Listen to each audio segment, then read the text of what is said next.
National science olympiad का ये question है, डिस्टेंस और डिस्प्लेसमेंट। डिस्टेंस तो समझते ही हो कि अगर किसी पॉइंट से चलना शुरू किया, जैसे मान लो कि ए पॉइंट से चलना हम शुरू किए और ये कुछ इस तरह से मूव करते करते कहीं भी हमको जाना है, जैसे मान लो बी पर हम आ जाते हैं, तो टोटल डिस्टेंस कितना होगा?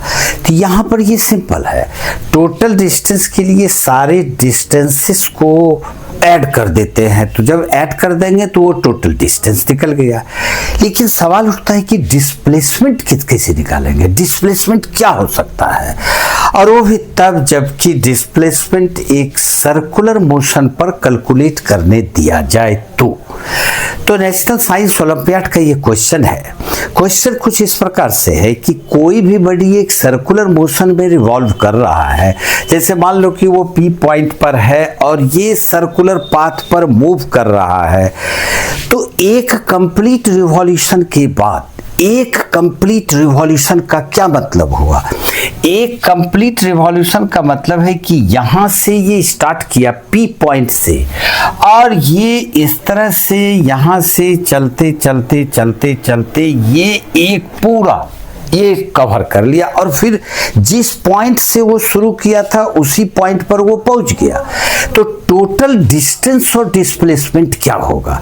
तो अब देखो, डिस्टेंस की बात अगर यहां पर करेंगे तो इसका जो टोटल डिस्टेंस होगा, तो डिस्टेंस का मतलब है कि अगर हम इसको यहां पर से इस तरह से काट देते हैं और इसको अगर इस तरह से फैला दें तो ये उसका टोटल डिस्टेंस हो गया, और ये जो लेंथ होगा, यही लेंथ तो इसका ये सरकमफेरेंस है ना, इसका मतलब है कि डिस्टेंस सर्कुलर मोशन पर टोटल डिस्टेंस जो कवर करोगे वो उसका सरकमफेरेंस यानी कि 2 पाई आर हो जाएगा।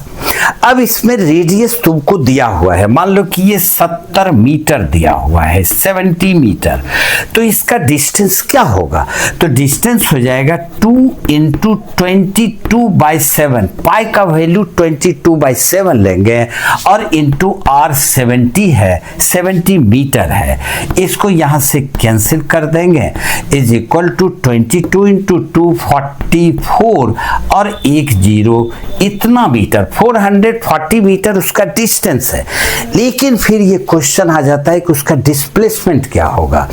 तो अब उसका डिस्प्लेसमेंट जब हम लोग निकालेंगे तो इसको जरा ध्यान से देखो।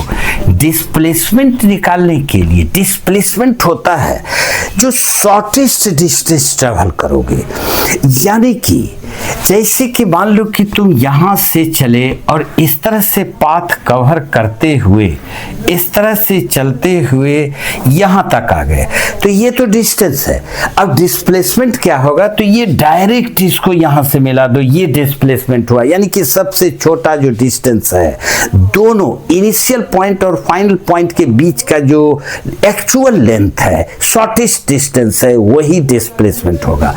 तो यहां से चलना आपने प्रारंभ किया पी पॉइंट से और फिर पी पर ही पहुंच गए, तो डिस्प्लेसमेंट क्या हुआ? डिस्प्लेसमेंट कुछ भी नहीं है, डिस्प्लेसमेंट 0 है, जहां से चले थे वहीं तो पहुंच गए। जैसे मान लो कि यहां से चले और घूमते घूमते घूमते फिर हम यहां आ गए, तो डिस्प्लेसमेंट क्या हुआ? तो इसका इस केस में भी अगर ए से चलते हो और घूमते घूमते फिर ए पर ही आ जाओगे तो डिस्प्लेसमेंट 0 होगा, यानी कि इस केस में भी डिस्प्लेसमेंट इसका 0 होगा। उम्मीद है कि ये वीडियो पसंद आया होगा। नए हो तो सब्सक्राइब कर लो, बेल आइकन को दबा देना, क्योंकि इस तरह का वीडियो यहां पर मिलेगा तुमको, और ये जितने भी ओलंपियाड के इंपॉर्टेंट क्वेश्चंस है सारे के सारे मैं सॉल्व करूंगा।